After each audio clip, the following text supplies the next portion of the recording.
13 world titles, multiple Guinness World Records, one incredible legacy. Today on the Pizza Story podcast, we are sitting down with the GOAT himself, Tony Gemignani. We're talking about the grit it takes to reach the top, the secret to his 72-hour dough, and why he's still just as passionate about the perfect slice today as he was on day one. Let's dive in. Tony, welcome to the podcast. Thanks for having me. Of course. Thanks for being here.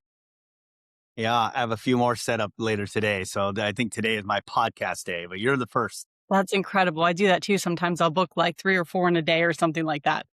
Yeah. Awesome. So let's get started here. I mean, you've been mentioned by a vast majority of every single one of my guests almost. And Oh, wow. I've been following you. I think you're one of the first people I reached out to. And I really wanted to have you on the podcast to just hear your story and your legacy, your experience, and everything you bring to the table. Well, thank you. Thank you very much. Now, I've made mostly a lot of good friends in the pizza industry. There's I think when you look at our pizza industry, there's a camaraderie that's there, and a lot of people don't realize that it's unlike any industry. There's Pizza Expo every year. There's competitions that are all over the U.S. and all over Italy and the world. So you always run into fellow pizza friends at competitions or expos and things, and it's like one big family. It's quite different. Yeah, it's awesome. It's so welcoming. Now, can you take me back to the early days in pizza and how you got started? Yeah, I was getting out of high school. I was 17. My brother had the idea of opening up a pizzeria. A lot of my friends went to college. Almost all my close friends did. Here I was, like I think a lot of people that get out of high school, not sure what you're going to do. It's that big milestone that you're like trying to feel like, okay, what makes me happy? What makes me money? What am I passionate about?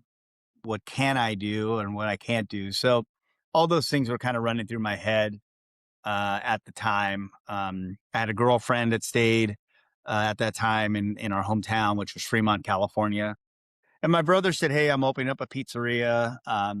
Since you're trying to figure out what to do, why don't you come and help me out with it?" So I was 17, just turning 18 in August. We opened in, I believe, September of 1991. And that's where I really kind of made, I guess you could say made pizza for real, or you made pizza for a customer. There was an actual transaction that was involved. Uh, I fell in love with it. It kind of fell in my lap. What am I doing for the rest of my life? Was it almost my first job? It almost was, but it was just there, and I just ran with it.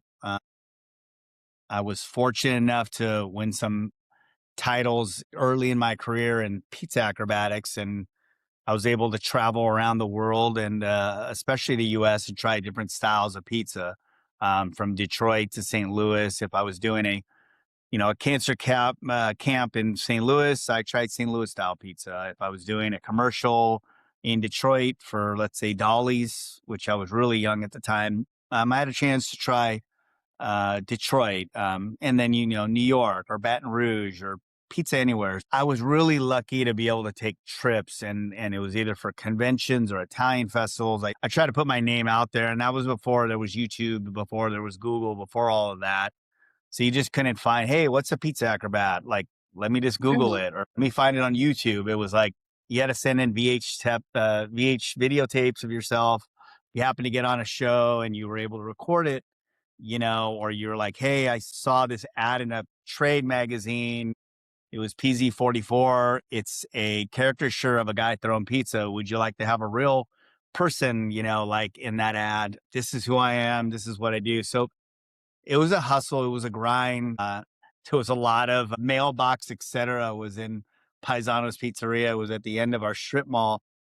Hmm. And Art was the owner of that. I was in there like almost every day mailing, handwritten letters to corporations and companies and expos. So it was the school of hard knocks. It was, and then that progressed into pizza making. And wow, you're in Baton Rouge and you're trying banana peppers on a pizza, which maybe you would never think of in California, or you're trying different cheeses or regional cheeses or coal fire pizzas or whatever.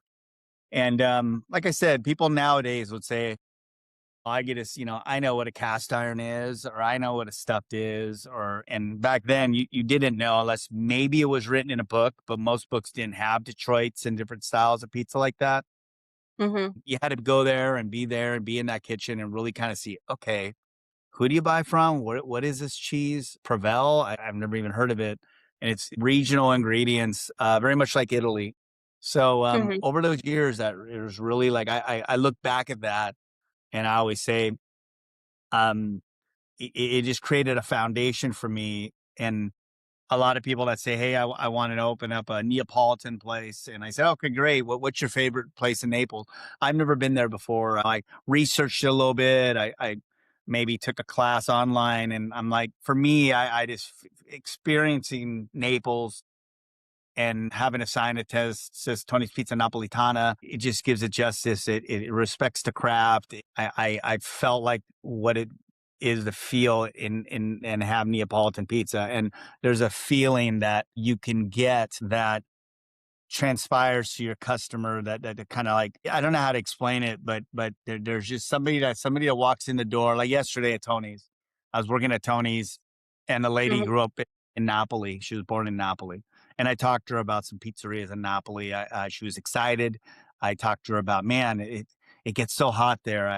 Those pizzerias don't have air conditioning. Some of those, and I remember just Hmm. eating the pizza and watching the pizzaiolo like slapping on the marble. It's just such a beautiful thing, and we resonated, and it brought back memories.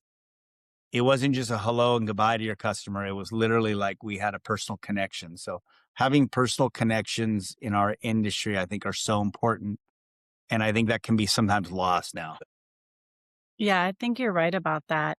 Do you feel like these travels and these experiences is really what kind of inspired you to write the Pizza Bible? Yeah, inspired me for sure. Inspired me to open up Tony's, which had multiple ovens, which has multiple styles. It created my foundation. Look, I was a guy that worked for my brother for 17 years. I was this world champion at the time. I traveled, I had all this experience, and I didn't have a chance to open it after 5 years, after 10 years.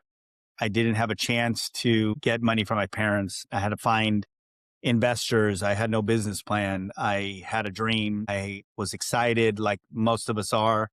We have a lot of ideas, which nobody at the time really understood. They Yeah. didn't know why I wanted to do multiple ovens, multiple styles. It was one or two, and that's it. Grandma didn't get along with St. Louis. Detroit didn't get along with Sicilian style pizza. New York hated Chicago. I just was. It's very territorial, very much like baseball. You Mhm. had your team, you stood by your team, and that was it.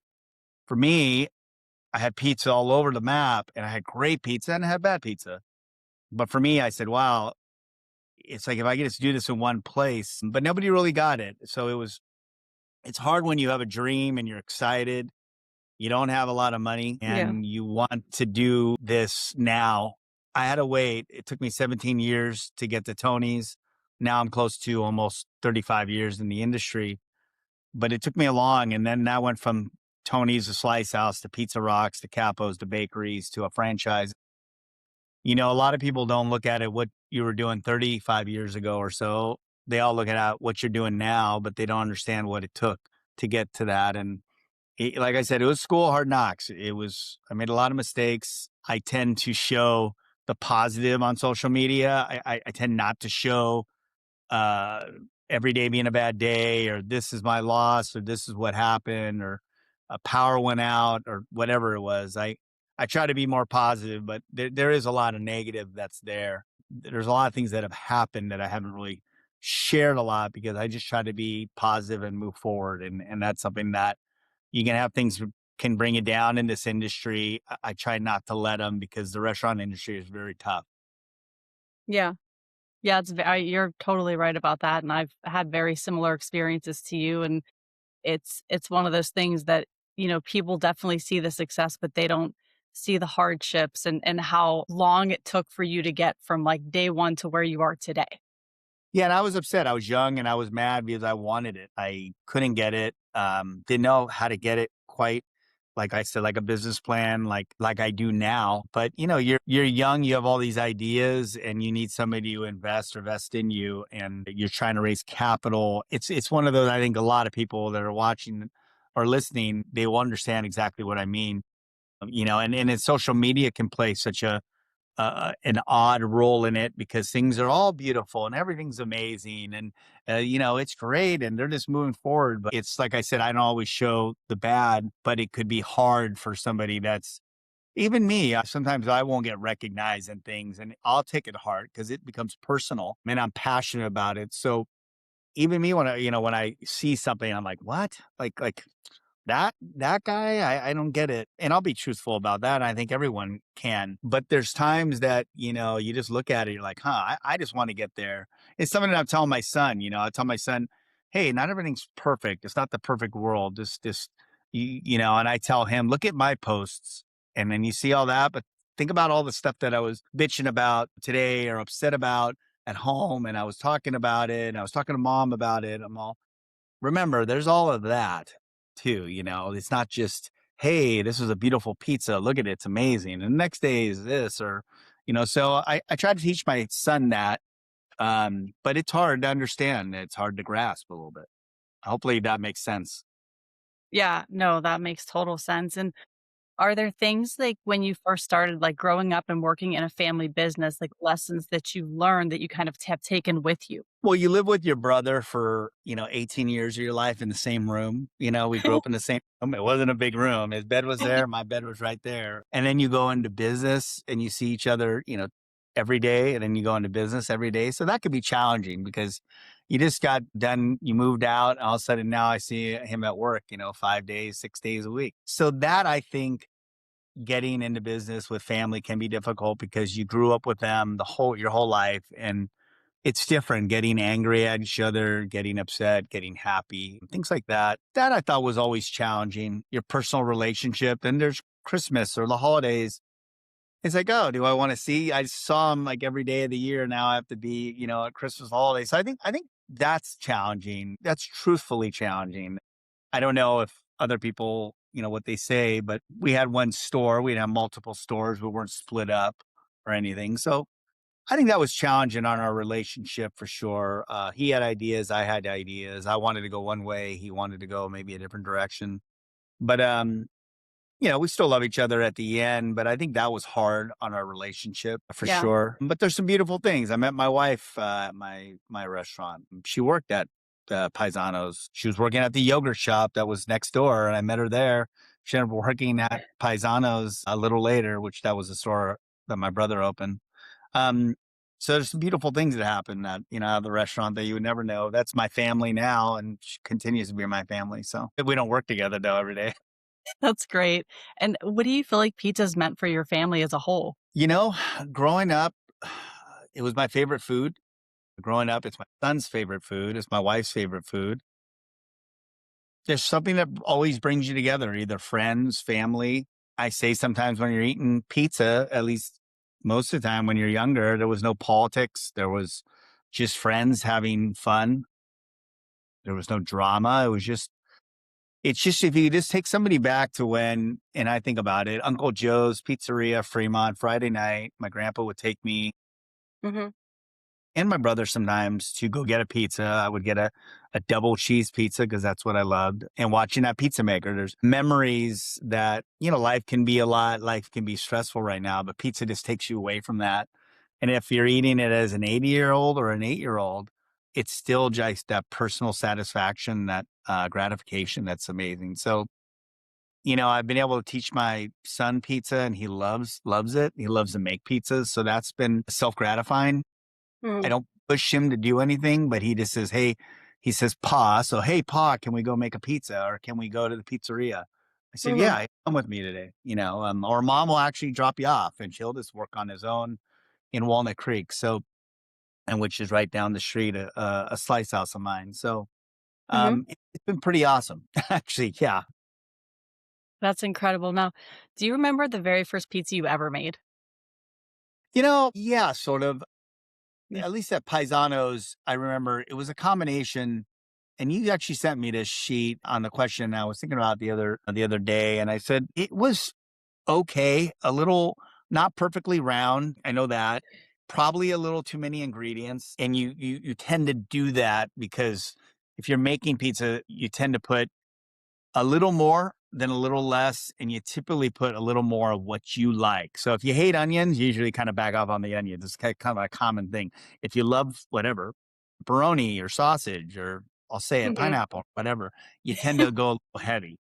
So for me, when I was making it, probably over sauce, a little over cheese, probably a little too many toppings, not perfectly round. But at the same time, I thought it was amazing. At the time, because you're like so excited. Yeah. I think watching the customer eat that pizza, that was a big deal. Stretching, topping in the oven. It was a Rotoflex oven out the other door. I think I did the whole thing, cutting it, sliding it on the pan, having somebody drop it off to a table. We had an opening, watching them drop it off and just kind of peeking over, seeing what they did. And they were like excited, and I was excited. So, yeah, that feeling is still there after 35 years. I still watch people eat. I wait for people to eat. I get mad if they don't eat fast enough, especially Neapolitan, because it can get cold quickly because it's cooked fast. So, I've been one to actually take a pizza off a table and say, "Oh, I'm gonna give you a new one." "Okay, why? This is perfect."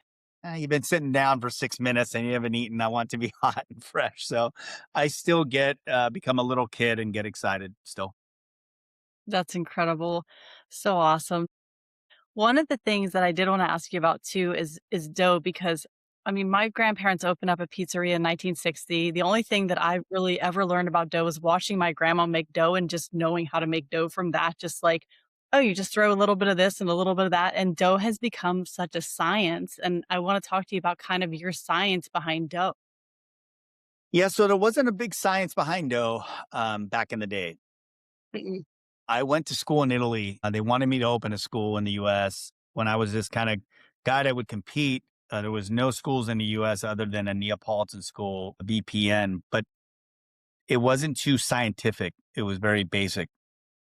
So when I went to Italy and I competed, they had several schools, which was interesting, not of the same chapter, like different ones that went against each other. I visited three, Mhm. and it was one by Enrico Fama that ran the organization, the competitions. He had a franchise, a magazine.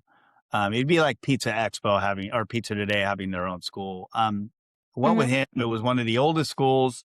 They had a book, not a book of recipes, but a book of the science behind mostly dough, water, salt, what does yeast feed on, complex sugars versus simple sugars, things like that. So I was the first one to go to that school from the US. And then I came back and waited a couple years to open my school. And when I did my school, I added American style because they had pizza classica, they had Sicilian style, like thick, like focaccia style pizza. They had senza glutina, which is gluten free, pizza romana, pizza impala. So they had all Italian courses. The science is the same. The ingredients, ovens, things like that are different for each style, methods, but the science was always the same. So I went to Naples. I ended up winning in Naples in a pizza making cooking competition. And when I went and did my school, it was called the International School of Pizza. I did the chapter from the school from Italy. I did my own chapters for American because I thought Detroit, New York were as big as Neapolitan and things. And I did Neapolitan because wasn't certified in Neapolitan, but I won in Naples, so they couldn't say I didn't know what I was doing. So that was kind of a weird thing because I didn't go through their chapter, but I beat a lot of their guys or all their guys. So here was a Mhm. school. There weren't many places. There weren't anybody, maybe bakery, like a bakery school that would talk about bigas, poolishes, pre-ferments, that would talk about certify you in pizza and talk about hard water, lime scale, soft water, moderately hard water, sea salt versus iodized salt, things like that. There was no pizza schools that did that, so I started certifying. And that was how many years ago? 17, 18 years ago out of Modesto, then opened up Tony's and started doing it there. And Guys like Leo Spitzieri, people that have come through, names in the industry, Joe Carlucci, people would start going through that school. Audrey Sherman, Jeff Smokovich, to start naming off people, the Hunt brothers, Via 313, Ann Kim, people that didn't have pizzerias yet or was just starting in the pizza business that wanted to learn more about pizza, but dough was such a big part of it, 24-hour maturation, 72-hour maturation. Why high protein versus low proteins? What's the right flour to use for a short maturation versus a long maturation? When, diastatic malt didn't exist almost in the pizza world. So low diastatic malt, diastatic malt, a lot of things I'm talking about, which I wrote in the Pizza Bible, was what I taught over the years. And you look at the Laura Myers, Tiago, Matt Molina's, people that have taken the courses, they've gone off and opened up some amazing pizzerias. Yeah.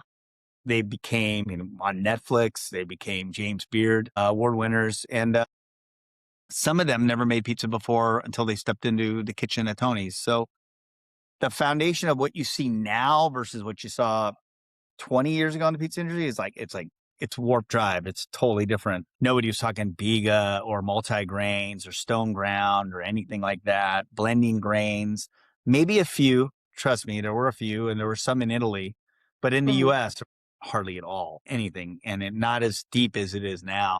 Electric ovens were not popular. That is like you say, like in the last 10 years, it's really catapulted. Almost everybody has electric ovens now. We're the first to have it at Tony's. We had a double stack Capone oven. It's still the same double stack in that corner. We have Pizza Masters as well. But when you came to a school in Italy, you would work on gas, wood, electric. Back in the day, electric in the US, you would be out per person. They couldn't get gas. Now, like it's like, okay, I'm gonna get an electric oven. That's like a Ferrari. Back in the day, wasn't a Ferrari. It was like a Pinto, and you thought poor guy couldn't get a gas connected in their restaurant. But things have really progressed, and the schools were a big part of that. Now there's schools in Japan, there's schools all over Brazil, and everybody's being taught and everyone's talking about ingredients and everything. And now the world is different. Chefs have come into the industry and bakers have also helped that. But the pizza schools really started the renaissance for sure, 150%. Yeah, I agree with you. I mean, pizza in America has evolved and changed so much from the 80s where we saw change to now all these people are learning to make pizza and you have all these artisan pizzas that you wouldn't necessarily see, 20 years ago or something like that. Yeah, exactly. Chains kind of put kind of a weird flavor in people's mouths. You kind of like, oh, 80s, 70s, but you start to look at the 90s and all of a sudden like 2000, it really changed. Yeah, Pizza Expo is a big part of that in Vegas. Petitions are a big part of that. And now importing, exporting, being able to get the ingredients. Uh, Back 20 years ago, there wasn't as much importing as there is now. So now you can really find different flours, different cheeses, and ingredients. Yeah, absolutely. Now, can you take me back to the day that you won the World Pizza Cup in Naples? Yeah, it was a big day. I was on my name day in Italy when I competed, and everybody has a name day. And they all said, "Oh, it's St. Anthony Day. It's your name day. You're Anthony, Tony. Yeah. You're probably going to win today." It was kind of a joke going around. I made a great pizza, but when you compete, you may make a great pizza a lot of the time and be like, wow, and you came in like 50th. At least I knew I made a good pizza. Did I think I would win? No, not in Naples. I always say it's impossible, especially to win in Neapolitan category. Back then, it just didn't happen. It never happened. Even somebody outside of Rome, it almost didn't like Naples is Naples. So it was definitely a shock. It was a man, Enrico Fama actually said, don't get excited right before they called my name out. There was some police that would kind of went around our table because you have this kind of small American table. And at our American table, there was a handful of people, Billy Manzo, Glenn Sobalski, Tony Palambino, my wife, Canada. I think Diana Kachu was there, Ireland was there. We were kind of hanging out because there wasn't that many people from Ireland or Canada there. And we were kind of at the table around maybe 3,000 people. mostly Italians, and it was kinda like, don't get excited because they're gonna announce your name and you know, you don't wanna get shot or stabbed in Naples. So for winning a pizza competitions, it was a bit surreal. I remember walking up on stage, getting the cup. I do remember the one of the judges asked, "So you cut your pizza in slices," which I did in 6. We had 3 judges, 4 judges or so. I remember the judges somebody came to me and says, "Judges wanna try a slice again." Which, "Oh, that's kinda interesting." Usually, you judge 100 pizzas, you're done. You don't want an, "Hey, let me get another slice, please." And you're like, you're a mess if you're a judge because 'cause I've judged a lot. You're a mess, you feel terrible, you don't want any more pizza for the whole day or 2, and so you never ask for another slice. You take a little small bite, you taste the crust, you smell it, "Okay, this is my number." So they Yeah. wanted an extra slice that day of the competition, which was kind of interesting. So I believe we had like 1 or 2 extra slices for the team, which everybody wanted to try a slice. We saw it's good, you know. And Manzo, I think, said, "Oh, you put a good amount of salt on it." He might have said that, and or he said, "I put too much," or "I didn't put enough." One or the other. But you're content. I did what I did. All the videos were on you. Everybody was America's here. It's like a lot of pressure because they think that at the time that you don't know what you're doing. America's here. They're in pizza. They sucks. There was a Mhm. lot of controversy. There was a lot of people that were angry and upset. There were some people that were generally happy, but there wasn't a lot of them. And we celebrated at the hotel. We took some photos. We hung out, but it was kind of like you're holding this cup. Maybe you shouldn't hang out too long in a crowd that is pretty pissy. Wow, no, that's such a cool story, I love it. Yeah, so we partied, got drunk at the hotel. We stayed at the tennis hotel. We drank out of my cup. It was funny. I got sick, but it was a great time. I used the water I used out of the tap traditionally, or pretty much almost any time I would make pizzas. If you ever have water and it takes tastes sulfur, there's a bad taste to it. It's cloudy. The Americans and everybody went to make dough. They asked me if I wanted anything, if I wanted to come with them. I said no. So the day we made dough, I used the opposite. I used the water that came out of the tap because I was saying to myself, I'm sure nobody in Naples has filtration systems or no reverse osmosis. I mean, like, Yeah. they're probably using tap water. So let me make a pizza that represents Naples. The judges are going to be Neapolitan.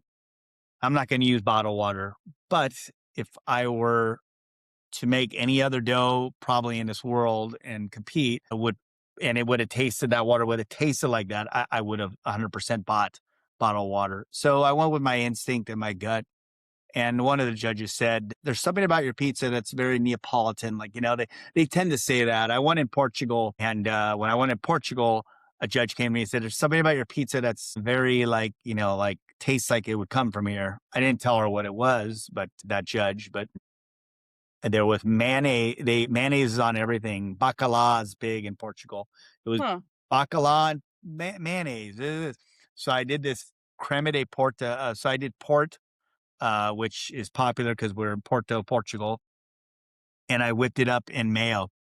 And it was funny because when I was there, I'm like, dude, everyone eats mayonnaise here. I mean, okay, it was kind of enough, but on the finish it, I did a port reduction that was just blended with mayo that just kind of had a nice swirl to it. So Mhm. that judge was like, "Oh, it tastes good." She probably eats mayo every night, like every night. So sometimes you do little things that you can adapt or naturally adapt. So that was kind of something that I did. That's awesome. And when you look at your whole journey and, all this time that you've been in the industry, what's really the most important thing that you want to remember and you want people to remember you for? But probably not being afraid to try. I think people in our industry back in the day were afraid to expand, afraid to do anything outside of their work, travel, compete, experience, introduce new things in your restaurant. I was never afraid to try or fail. You're always afraid to fail, but I didn't let failure hold me back. I would get back up. You get pushed down, you get back up and get on your feet. Maybe you mourn for a day or be pissed, but I still continue to keep trying. the growth. People like probably hate my growth now. Here I was this independent guy, which I still feel like I am, but growing into different markets, being able to say, not the person to say, wow, I wonder what it would have been. At least I kind of know what it was. So I think that's important in life for me to just see what could it be. And a lot of people try to hold me back my whole life or say, "Why are you doing that? What are you doing that for? Why are you doing that? That's stupid." I've had a lot of that growing up, a lot of that growing up. So Yeah. and not being able, not being afraid to try and showing that what we could do in our industry, what we could. Awesome.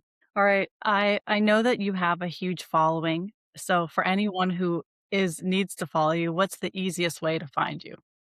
Probably TonyGemignani.com, TonyGemignani.com. Most of that is updated. I try to update it as much as I can. I do have a blog on there that I write about different experiences or stories or things that are going on in my life with a good friend, Joe B. So yeah, you can probably find most of my information there, some of the new restaurants and things like that.